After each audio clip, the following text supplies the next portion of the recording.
Olá pessoal, sejam bem-vindos a mais um vídeo aqui no meu canal. Dá aquela chegada no meu site que é o vernalha.com.br para conhecer um pouco mais do meu trabalho e da agenda de cursos. Dá uma chegada naquele projeto junto ao site Apoia-se, se você quer apoiar, colaborar aqui financeiramente com a produção dos vídeos deste canal. Este é o primeiro review em 4K aqui neste espacinho da internet. E já que é para fazer 4K, vamos fazer direito, né? Gravando com a XF405, uma camcorder profissional da Canon em 4K de responsa. Né? Se é para fazer 4K, é melhor não improvisar, é melhor fazer direito. E por que eu estou gravando este vídeo em 4K? Porque este é o review da Canon EOS 6D Mark II. E como é uma câmera que já despertou algumas polêmicas por aí, o 4K vai ajudar a que as imagens sejam vistas em altíssima resolução para que todo mundo possa ver em detalhes. Até por esse motivo que eu também estou com o computador aqui, assim eu vou vendo as imagens que eu estou falando e facilita. Bom, é o review da 6D Mark II. Eu já gravei outros vídeos sobre a 6D Mark II, então teve um vídeo de primeiras impressões na época do lançamento da câmera. Vou colocar aquela etiquetinha aqui, em algum lugar aqui. Naquele vídeo tem mais as especificações técnicas mesmo, então quantos megapixels, quantas fotos por segundo, não sei o que. Esse vídeo agora não vai se concentrar nisso. Depois eu gravei um outro que foi um hands-on, onde eu pude usar a câmera, testar, já ver realmente como ela se comportava em termos de imagens e emitir minha opinião. E agora o review mais completo e mais detalhado para tirar de vez toda e qualquer dúvida sobre o desempenho da câmera. Antes do desempenho em si, vamos falar só rapidamente da questão da ergonomia. A 6D Mark II está aqui. Ao lado dela está a 80D. Pus essas câmeras próximas porque elas são muito parecidas em tamanho, são muito parecidas em layout de comandos, na verdade elas são praticamente idênticas. Quando a gente olha a parte de cima das duas câmeras é basicamente a mesma coisa, tudo nos mesmos lugares.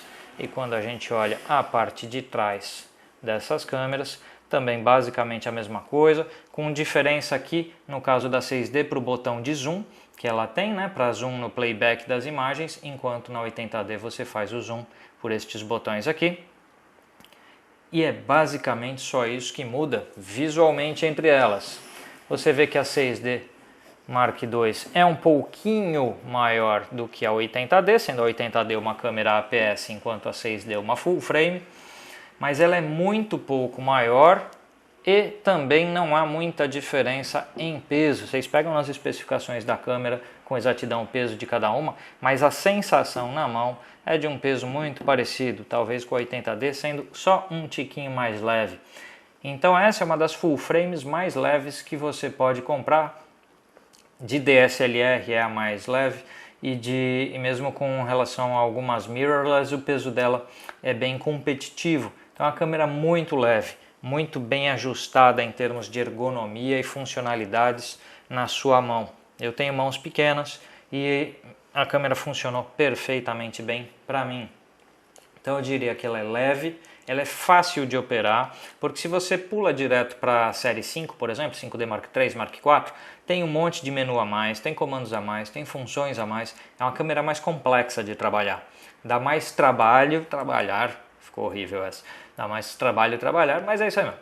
Com a 5D Mark IV, por exemplo, do que com a 6D Mark II, com a 80D. A operação, para quem está acostumado com a 80D, a operação da 6D Mark II é idêntica. Então ela é prática, ela é fácil de usar, ela é leve, não tenho o que falar, em termos de ergonomia é uma das melhores câmeras no mercado hoje. Vamos pular direto para aquela questão que mais se falou sobre a 6D Mark II à época do seu lançamento, quando surgiram alguns testes de laboratório afirmando que o alcance dinâmico dela era até inferior ao da 80D. Então, que como assim uma câmera full frame nova no mercado com alcance dinâmico tão fraquinho como disseram.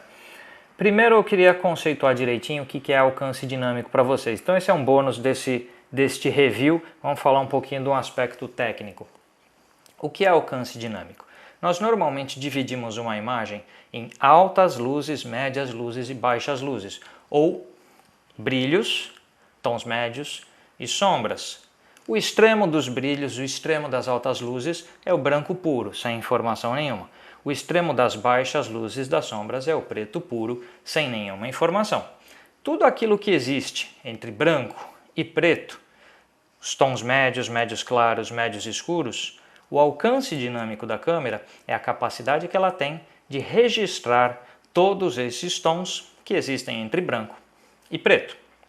Então o que acontece é que uma câmera que a gente diga que tem um grande alcance dinâmico, ela registra muitos meios tons entre branco e preto. Branco e preto estão distantes um do outro na escala. Uma câmera que a gente diga que tem um pequeno alcance dinâmico, tem poucos meios tons entre branco e preto, então branco e preto estão um pouco mais perto um do outro na escala. Na prática, o que isso significa para a fotografia? Vamos dizer que você tem uma cena muito contrastada, você tem lá um céu nublado que é bem branco, com pessoas na sombra de uma árvore posando para a sua fotografia. Vamos dizer que seja esse o exemplo. Então você tem desde um extremo claro, passando por vários meios tons, até um extremo escuro. A cena tem uma quantidade de tons grande. Se a câmera não tiver um alcance dinâmico grande, é capaz de que, se você expor corretamente a parte das sombras, a parte das altas luzes, dos brilhos, estoure e aquele céu nublado fique branco. Se você expor corretamente para a parte dos brilhos das altas luzes, é capaz que as sombras fiquem totalmente pretas. O exemplo clássico que se dá para isso é sempre noiva e noivo num casamento. A noiva de branco com os brilhos do vestido respondendo pelas altas luzes e o noivo de terno preto respondendo pelas baixas luzes. E aí, se você expõe corretamente para o vestido, de repente o terno dele fica sem informação, todo preto. Se você expõe corretamente para o terno dele, aparecendo textura no tecido e tudo mais, estoura o vestido da noiva. Então isso seria um problema clássico de alcance dinâmico, quando o contraste da cena, os tons da cena são muitos e a câmera não consegue registrá-los todos. Isso é alcance dinâmico, ok? Toda câmera, sem exceção, tem uma queda de alcance dinâmico conforme o ISO. Então você vai aumentando o ISO, você está deixando entrar menos, né? O lugar é mais escuro. Se você aumentou o ISO é porque o lugar é mais escuro. Se está mais escuro, há menos luz. Entrando menos luz na câmera, ela tem menos material de registro. Então quando a gente aumenta o ISO, porque há menos luz no ambiente, há uma queda no alcance dinâmico disponível no seu equipamento. Tendo conceituado o que é alcance dinâmico, vamos colocar algumas imagens de partida, porque eu procurei fazer algumas fotos problemáticas e ver como é que a 6D Mark II se comporta. Então vamos lá. Primeira foto é essa aí, a Oca, aqui no Parque do Ibirapuera, em São Paulo, que é um prédio branco, num dia nublado, em que o céu estava branco, com algumas vegetações que projetam sombra, são vegetações fechadas que projetam sombra. Então eu tinha uma situação típica para um problema de alcance dinâmico. Ou eu exponho para as sombras e estouro o céu, ou eu exponho para o céu e fecho as sombras. Aos olhos, o céu era mais claro do que esse que vocês estão vendo. Então o que eu fiz? Eu fiz a chamada exposição para as altas luzes. Eu expus para não estourar o céu. Há de se dizer que muita gente faz isso errado e expõe a alta luz, o brilho, como se fosse cinza médio, ou seja, centraliza o fotômetro lá na alta luz. Isso é errado, porque você gera uma imagem completamente subexposta que você vai ter muito mais trabalho para recuperar depois. O que é mais certo se fazer é você faz uma medição nas altas luzes e sobre essa medição, sobre o fotômetro centralizado lá, você põe, por exemplo, uma exposição de +1. Você abre as suas regulagens para deixar entrar mais luz. Então o que eu fiz aqui era o céu, +1, né? Então a regulagem tida pela câmera para a exposição correta do céu, com +1. Então eu aproximo o céu de branco sem deixar ele estourar. E a foto ficou subexposta, ficou escura, as sombras estão escuras, as cores estão bem mortinhas, essa foto está um ponto subexposta nas sombras. Vamos ver o que acontece depois de tratado, isso clicado em RAW, logicamente. Bom, essa é a foto tratada. Vejam o quanto eu exagerei no tratamento, tá? Para fim de review, eu exagerei no tratamento para que vocês possam ver. Olha o quanto de sombras foram recuperadas na vegetação. Olha o quanto de cores foi recuperado na vegetação. E olha o quanto dos brilhos foram recuperados no céu. O quanto foi possível recuperar de informação ali, de cor, de densidade nas nuvens. Então, uma recuperação de um ponto de subexposição não foi problema algum. E um céu que estava, portanto, sobreexposto em um ponto mais claro do que devia, não foi nenhum problema para essa câmera. Vamos pegar um pouquinho mais pesado. Outra foto aqui. Essa foto, em relação ao cinza médio, que era mais ou menos o chão aí, o céu estava sobreexpondo 2,5 pontos, 2,2, quase 3 pontos. Então a diferença de exposição entre chão e céu chegava a quase 3 pontos. E nas sombras das árvores você tinha uma subexposição considerável. Para que o céu não estoure, eu tive que subexpor a foto. Então, para ter certeza que haveria textura no céu, que haveria informação nas nuvens. Ao subexpor a foto, veja aqui que esse cano desse bicicletário que está em primeiro plano ficou bastante escuro. A sombra das árvores também ficou bastante escura. E vamos pós-tratamento. Vejam o quanto de informação de sombra foi possível recuperar. E de novo, é um tratamento exagerado, quase HDR, feito a partir de uma foto só. Eu não gosto desse tratamento, mas só para mostrar para vocês o quanto a sombra nessa câmera é recuperável. Então você tem sombra na vegetação, a sombra aqui no cano do bicicletário totalmente recuperadas, sem nenhum estouro no céu, com toda a informação do céu. E vamos pegar pesado de vez, partindo para essa imagem aqui. Bom, eu estou de frente para o sol nessa imagem, tá? Estou de frente para o sol. O sol está entre as nuvens, mas eu estou de frente para ele. Então o que acontece é que eu tenho embaixo da escada onde eu estou uma área de sombra pesadíssima. Para quem conhece um pouquinho de RGB, eu estou aqui com o canal em vermelho a 22, verde a 17 e azul a 15 apenas. Então os canais, do jeito que saiu da câmera, estão bastante escuros, bem perto de chegar lá no preto. Então isso é muito subexposto, isso é mais do que 3 pontos de subexposição na sombra em relação a um cinza médio. E vamos ver pós-recuperação do arquivo RAW. De novo, exageradíssimo o tratamento. Eu acho que sombra preta tem que ser preta.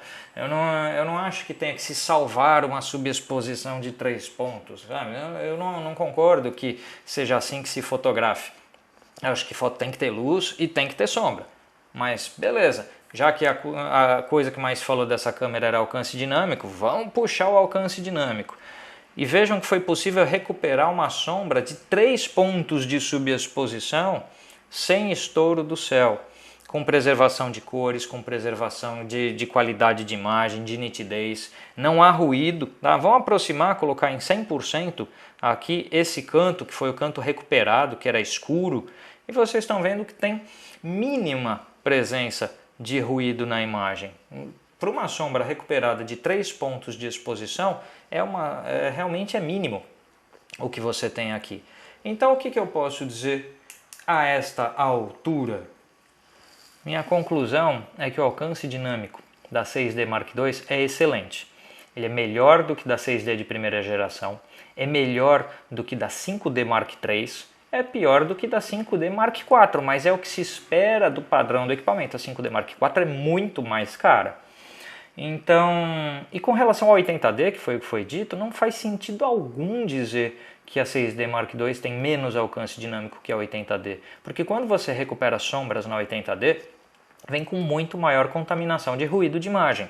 Então, você fala, tem alcance dinâmico, mas ele não é tão aproveitável, porque eu recupero uma informação que veio contaminada. Então não adianta, existe alcance dinâmico teórico que você calcula em laboratório, existe o prático, aquele que é usável para o profissional de fotografia. E a 6D Mark II tem um alcance dinâmico usável para o profissional de fotografia excelente.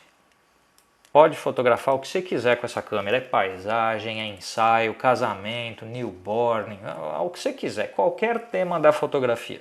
sem limitações sobre isso. Vamos passar para outro tópico, para não ficar tão longo este review, mas eu acho que era necessário detalhar a questão do alcance dinâmico, tá? Que foi um bônus aqui, né, da explicação, com inclusive parênteses vários sobre fotometria. Vamos falar de ruído de imagem agora, que é outra dúvida que muita gente tem, tá? Deixa eu colocar essa foto aqui dessa escultura, conjunto de esculturas, na verdade, que fica no Museu de Arte Contemporânea aqui de São Paulo. Essa foto está em ISO 6400. Vamos colocá-la em 100% na tela. Vocês veem que o nível de ruído é bastante baixo. Basicamente, ruído de luminância, não ruído de cor, tá? Vamos passar para outra imagem, a ISO 12800.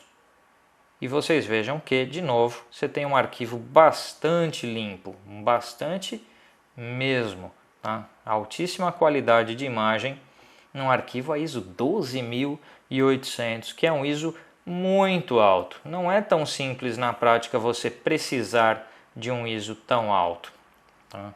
É lógico que nas áreas de sombra, ali no fundo mais escuro da imagem, a gente percebe um pouquinho mais do ruído, mas é pouco. Na área bem exposta, a área de tons médios e tons claros, está muito limpa a imagem.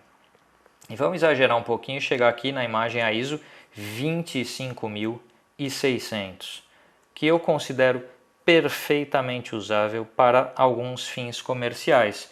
Está bastante limpa para ISO 25600. Vamos lembrar que é uma câmera de 26 megapixels que gera um arquivo com mais de 50 centímetros de lado.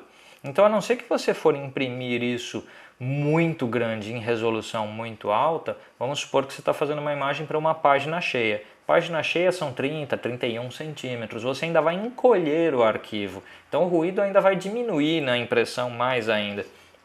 Então, o que acontece é que você tem uma câmera que é usável comercialmente a ISO 25600. Acima disso, não ficou lá grandes coisas as imagens não, mas 25600 é alto pra caramba. E 12800, muito bom.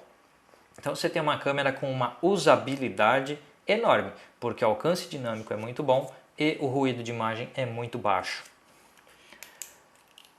Não encontrei desvios de cor, tá, nas imagens em ISO alto. Houve alguns relatos espalhados pela internet sobre uma contaminação de magenta no ruído de imagem em ISO alto. Não encontrei isso nas fotos que fiz, aí a ISO 12000, 25000, não encontrei isso. O que mais tem para falar aí num review de 6D Mark II? Foco. O foco funciona igual ao da 80D, não tem muito o que dizer sobre isso. Tem um vídeo aqui para mostrar para vocês em que eu dou uma viagenzinha rápida pelos comandos de foco, porque eu acho que vale a pena a gente detalhar isso aí. Então, o que vocês estão vendo? Vocês estão vendo aqui, né, um botão da câmera que é o multifunção, que na verdade é multifunção mais ou menos, ele é só para uma função mesmo, que é escolher as áreas de foco, tá? Quando acionado esse botão, você vai ver no Viewfinder, mas você pode ver no Live View, as formas de seleção. Então você tem lá o Spot AF, né, um ponto. Você tem o 1.AF, que é um quadradinho um pouco maior que o Spot AF. Você tem a zona de 9 pontos. Você tem a zona larga, que são zonas de 15 pontos de focos. E todos os pontos de foco. Para escolher, você usa os dials da câmera, tanto o dial de cima da câmera quanto o dial de trás da câmera. Você pode escolher e movimentar os pontos para lá e para cá, em todas as formas, né? Seja ponto único, seja zona, como você quiser, você gira dial para lá e para cá e posiciona a área que você quer focalizada. Vale dizer também que existe o dial de controle aqui atrás, o comando multidirecional. Esse comando funciona como um joystick para você também navegar os pontos de foco para lá e para cá. Então você pode usar os comandos rotativos, você pode usar o touchscreen diretamente no monitor e você pode usar esse multidirecional conforme a sua preferência. Tem então aí uma boa quantidade de jeitos para você escolher qual ponto de foco você vai usar, como você vai usar. O foco operou bem em lugares escuros, tá? Então quando eu estava fotografando ali no museu, eu fiz umas fotos de produto aqui que eu apaguei a luz, que era só para ver se funcionava bacana, funcionou bacana. Então funcionou muito bem no escuro, funcionou muito bem com cenas em movimento. Ele tem uma limitação porque os 45 pontos de foco estão todos amontoados ali no meio do enquadramento. Então se você gosta muito de enquadrar fora de centro, para lá da regra de terços, o que acontece é que você tem que focar e reenquadrar. Não é uma técnica que eu gosto muito de fazer não, para ser muito sincero com vocês. Então você que gosta de enquadrar muito fora de centro, vai ter que usar a técnica de focar e reenquadrar. Fora isso, a área de distribuição é razoável, mais ou menos esse tanto aqui de distribuição de pontos de foco. Então dentro do que seria esse espaço que eu estou fazendo aqui com as mãos, você tem ponto de foco ali para escolher. Com objetos em movimento, você pode acionar os 45 pontos de foco e deixar, por exemplo, uma pessoa correndo cruzar ali e a câmera vai passando de ponto em ponto de foco para manter tudo funcionando. Então o foco de perseguição funciona bem, o foco para situações estáticas funciona bem. Não tem muito o que falar do foco, porque é o mesmo do 80D, o mesmo da T7i, com pequenos ajustes. Com um processador mais novo, talvez ele responda até um pouquinho mais rápido, tá? Em foco de perseguição, talvez ele tenha respondido um pouquinho mais rápido, e também em situações escuras, deve ter respondido um tiquinho, assim, a sensação que eu tive de ser um pouquinho mais rápido que o foco do 80D, que na minha opinião já é excelente. Você quer saber do foco do 80D? Assiste o review que eu publiquei, porque muito da explicação sobre o foco lá vale para a 6D Mark II. E por fim a parte de vídeo. O vídeo é Full HD, não tem 4K. É um pouco irônico, né? A gente está gravando esse review em 4K para vocês verem as imagens, a 6D não tem 4K. Enfim, é um bom Full HD. Tá? Eu gravei 4 vídeos aqui para o canal com ela, um Full HD de qualidade, não tem maiores problemas para vlog, para pequenas atividades comerciais aí, para pequenos documentários, enfim, para tudo aquilo que se faz normalmente com uma DSLR, né? Funciona muito bem. Então, e o Dual Pixel AF para vídeo é perfeito. Então assim, o que eu posso dizer a essa altura da história? 6D Mark II. Para quem tem a Mark I, primeira geração, vale o upgrade? Vale. Para quem está em dúvida entre 5D Mark III e 6D Mark II, qual vale mais? 6D Mark II. A qualidade de imagem é melhor, a funcionalidade geral da câmera é maior. Para quem tem 80D, vale o upgrade? Vale também. Só há um aspecto sobre o 80D que vale dizer: sincronismo de flash a 1/250 no 80D contra 1/160 ou 1/180 conforme o modelo de flash. E aí, talvez você prefira o sincronismo da 80D. Para fotos de estúdio, de produto, de pessoas, não vai fazer lá muita diferença para você não. Então assim, partindo de 80D, ou partindo da primeira 6D, ou partindo de 5D Mark II ou Mark III, a 6D Mark II vale para todos esses públicos. O pessoal pergunta, e com a câmera de outra marca, e com, sei lá, e com a Sony, e com a Nikon? Eu acho assim, a comparação direta seria com Sony A7 II, no caso de mirrorless, seria com Nikon D610, D750. Todos esses modelos são mais antigos no mercado. Então a gente precisa ver o que essas marcas vão fazer para substituir esses modelos. Porque com esses, A7 II, D750, D610, a 6D Mark II é uma câmera superior a todas essas câmeras, sem margem, tá? Não tenho nenhuma dúvida, porque eu já usei todas essas que eu estou falando e não tenho nenhuma dúvida que a 6D Mark II é uma câmera superior a elas. Lógico que daqui a pouco esses fabricantes trocam, evoluem seus equipamentos e tal, e que segue a briga, né? Segue a briga entre eles. Mas hoje no mercado, na faixa de preço que não tem nenhuma câmera melhor que a 6D Mark II. Tem câmeras melhores que ela, muito mais caras, né? Então nessa faixa aí não tem nada melhor. Beleza, pessoal? Lembrando que você pode conhecer o meu trabalho lá no meu site, que é o vernalha.com.br. Você pode apoiar aqui o canal junto ao site Apoia-se. Os links para o meu site, para o Apoia-se, estão na descrição aqui do vídeo. E também vou aproveitar para agradecer as empresas parceiras, uma delas, a Canon do Brasil. A Canon do Brasil forneceu a XF405 4K, que é a camcorder que estamos usando para gravar este episódio dos nossos, sei lá, novela aqui, o episódio da novela do Tio Vernalha. E também forneceu a 6D Mark II para mais testes. E então, graças a Canon do Brasil é que esse vídeo está acontecendo.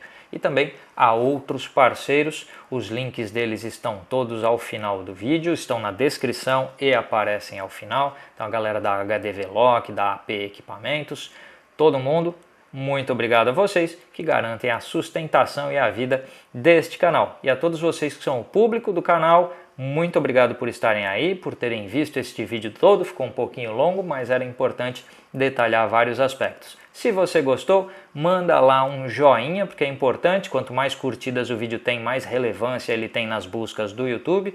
Compartilha nas suas redes sociais. A gente se vê por aí, pessoal. Até mais!